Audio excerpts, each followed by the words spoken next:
Hariom class 7 subject English lesson 13 only God can make a tree.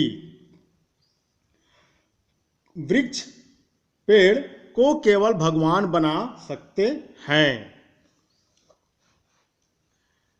I think that I shall never see a poem lovely as a tree. मैं सोचता हूं मैं कभी नहीं देखूंगा एक प्यारी कविता जैसा एक पेड़। A tree whose hungry mouth is pressed a against the earth sweet flowing breast. एक पेड़ जिसकी भूखी मुंह दबी हुई है, जड़ दबी हुई है धरती में मधुर बहते हुए सीने के विरुद्ध।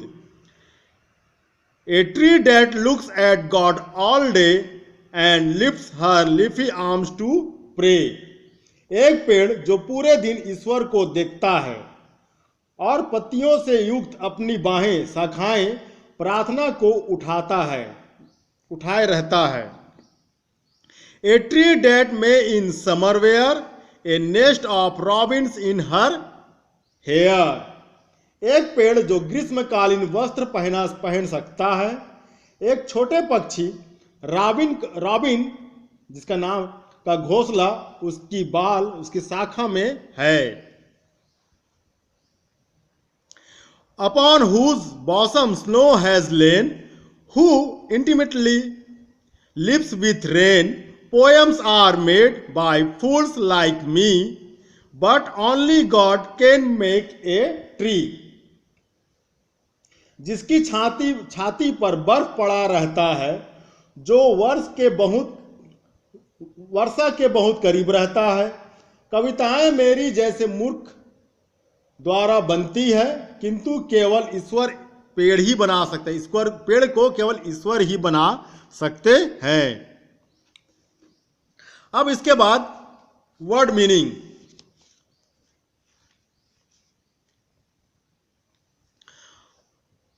रॉबिन छोटी चिड़िया जो यूरोप में पाई जाती है। बॉसम छाती या सीना। प्रेस्ट दबा हुआ। इंटीमेट करीब या घनिष्ठ। लेन पड़ा हुआ। लीफी आर्म्स पत्तियों के साथ वृक्ष की शाखाएं। अब बुक से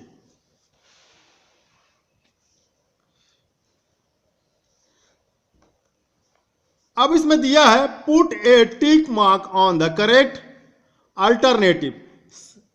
सही निशान उचित विकल्प के सामने सही का निशान लगाइए। जैसे who is I in the poem. इस कविता में आई कौन है? Poet. See the tree is like a mother. The tree is fed by mother earth. The earth in the poem is compared to a mother. The hair of the tree is its branches. अब question answer.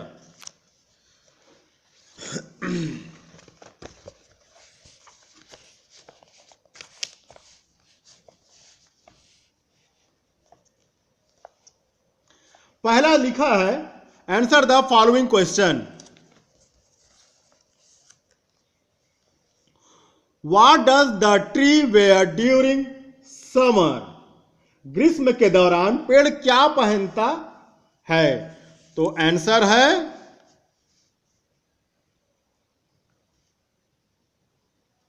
A nest of robins and leaves.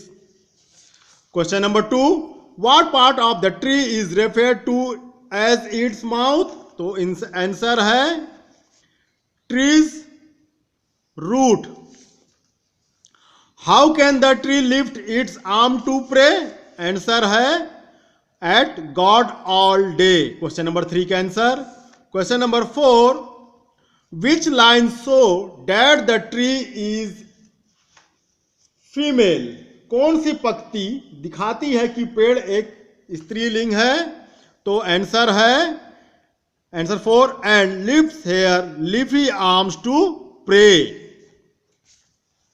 Question number 5, who lives intimately with the tree, कौन पेड़ के बहुत करीब रहता है?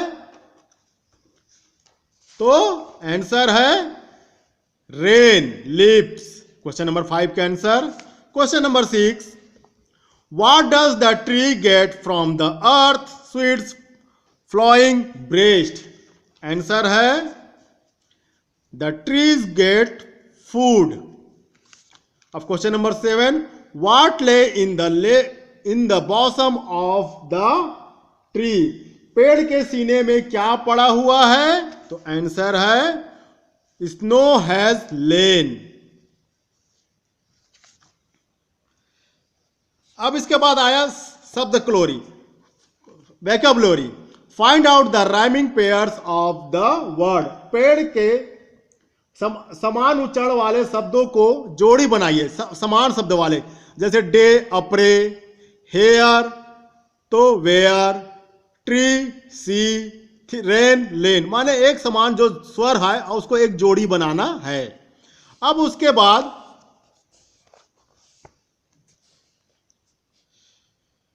Label the parts of the tree, select your words from the list given in the box.